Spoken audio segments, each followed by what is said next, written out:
Hey Sam, how are ya? This is Wink. I just wanted to give you some suggestions that I have for the use of poles. You've got your hiking poles that I saw, and a couple of things. When you're inside, you've got this rubber stopper.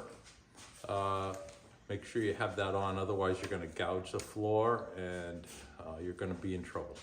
Anyway, when you're outside, you should use this regular tip. It's much better on dirt and gravel and ice or asphalt, whatever. So make sure you take it off when you're using your poles outside. All right, the first thing I would suggest is to make sure you have the strap adjusted properly and you're holding the pole properly with the strap. Strap is a loop like this. You go up through the strap and then you grab the strap and the handle at the same time. Now the reason for this, as opposed to some other way, you'll see a lot of people doing it like this. The reason for this is that you have the strap around your wrist and you can exert quite a bit of pressure on the pole without even holding the pole, without even gripping the pole. And so it just makes it a lot easier. All right, the next thing is the length of the pole. I would suggest that you set your poles for 140 centimeters and you adjust that. You've got 3 sections to the pole. You've got 2 different adjustments and they're both set at 140, and that gives me the proper length, which is a lot longer than I noticed you had your poles set at. Anyway, I'll explain in a second, but the type of adjustment you have is like this thumb action lever, and you adjust it like this, then you set it to where you want, and then you tighten it up.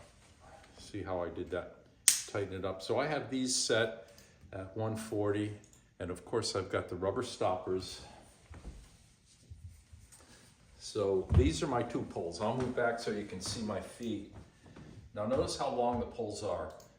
The reason they're this long that I find beneficial is that you have the poles held close to your chest. Your hands are up by your chest, as opposed to the shorter poles like you had, your hands are away from your chest.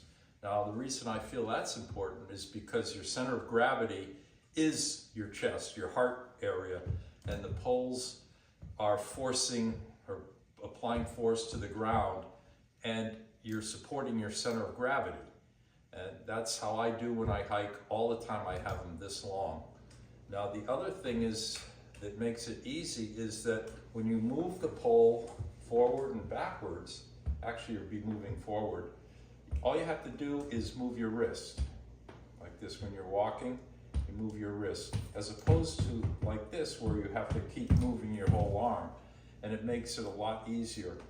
So I'm going to walk and you'll see the pole movement, this foot, this pole, and all I did was move my wrist.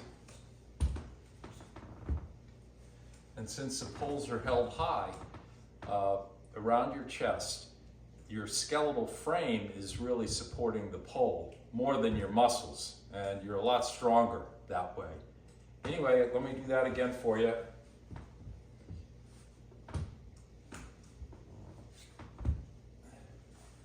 Give it a try if you want. You don't have to, but that's what I would suggest. All right, see you soon. Bye.